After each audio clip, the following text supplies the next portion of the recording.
This is Dan Bjorklund with the Landus GROW Solution Center.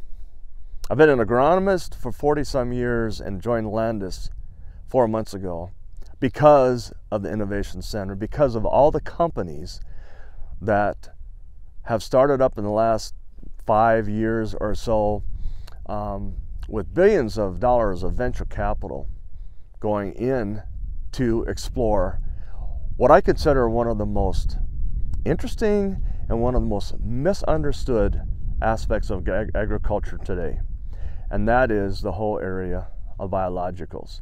When you think about what goes on below ground in that top 6 inches, that may be the key for you unleashing the natural nutrition that you have and the organic matter that you have and all the nutrients you've applied over the years that sometimes get tied up.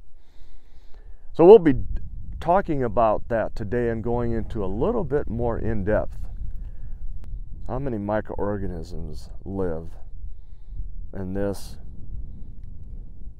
scoop of soil from this research location at Farnhamville? And what could happen if we could unleash the power of what we already have? When you think about biologicals, guys and gals, you've already used biologicals if you use soybean inoculant sometime in the last 20 to 30 years. That bacteria, the bradyrhizobium that you use that penetrates those red hairs of soybeans at V2 and develops nodules that produce your nitrogen, it's a biological product. We're going to talk about some others today that in a very similar way, form a symbiotic relationship with corn to produce nitrogen from the leaf surface. Incredible where technology has gone. The number one factor that I would look at when considering the use of biologicals is the insurance value it brings to you. Not knowing what the weather's going to be like, knowing that we're going into the season with subsoil moistures way below normal, way below what we would like. We would like 10 inches in the top 5 feet or 2 inches of available moisture in the top 5 feet, but we don't have that this year. So I want to talk to you about a couple biologicals that we trialed at the Farnhamville research location and just tell you what we found in 2021. First of all, Corteva purchased a biological company and has introduced a product called Utrisha. What it is a biological consisting of microorganisms that, when foliar applied to the corn leaves, enter through the stomata or the openings in the leaves and colonize the cellular tissue in those leaves. It's a symbiotic relationship. Now you can see from the slide that we have here are the results for that trial. So we had a nice yield response. It's only 1 year, one location. It was in a stressed situation. So we have scaled that up to proof of concept field trials with maybe some of you who are watching this video, but many farmers in the Landus system are using this product this year. Very similar to the next product that I want to highlight, and that's Heliae's company out of Arizona, PhycoTerra. PhycoTerra is totally different than any other of the products that we've talked about because it's not a live biological. It's basically biological food. This is a food source for the microorganisms that already live in your soil. Just think about 100, 150 years ago, before we did extensive cultivation in Iowa. And think of the balance that nature had with the microorganisms below ground in that top 6 inches. And think of what has happened in the last 100, 150 years with intense cultivation. We've changed the landscape.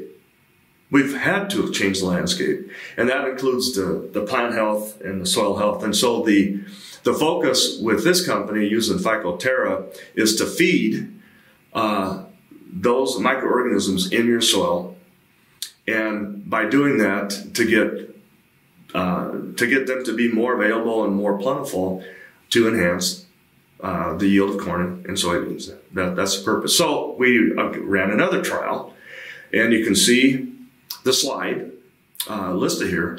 We had a 7 bushel advantage replicated trial looking at the use of this microbial food versus untreated check. Now I know what you're thinking. Okay, Dan, I've heard about this forever. You're talking about, you know, microorganisms, and you're talking about the soil, and you're getting a little bit out there, Dan. What do we know about what's going on below ground, really? When you talk about the foundation of that plant factory, which we mentioned in earlier videos, being the root system, and those root hairs, that area, that sphere around the roots, that rhizosphere where the soil comes in contact with those root hairs, and the microorganism populations you have that are interacting with those root hairs, regardless of if they're bacteria or fungi, it is critical to get the right balance and the right number of beneficials to enhance yield. I think this is what could be the whole new frontier in agriculture, to unleash the natural fertility that you have within the different soil types that you have. Obviously, we've been helping over the years by taking soil samples and looking at where we're at any particular point in time, fertility-wise. But taking that fertility that you see in a soil sample and getting it from the soil into the root, into the plant, that is the $64 million question. And this is why we're looking at some of these biologicals. All the billions of dollars that have been invested in the last 5 to 7 years with these startup companies, both in the biological space, in the plant growth regulator space, just fascinating. And I think this is the area that is going to have the biggest impact. When you think about the costs of nitrogen and potassium and the phosphates, almost every input cost you have, you owe it to yourself to take a look at some of these products to see if they can help assist in the natural fertility that is there in your soils through the organic matter. And when you can mineralize those nutrients, it's going to give you the best ROI. We will discuss in depth this summer more along that line, that area of soil fertility and where we need to be. Today was about biologicals. I hope this stimulated your thought process, because we are going to have learning groups in each business unit at Landus that you just talk to your account lead and say, hey, I want to join that learning group that Dan talked about on that video, because we will explore this in depth, and you will be glad you joined us on that journey to higher yield. 300 bushel of corn, 100 bushel of beans. Not enough time to cover all that here. But until next time, Dan Bjorklund, Grow Solutions Center agronomist through Landus, signing off.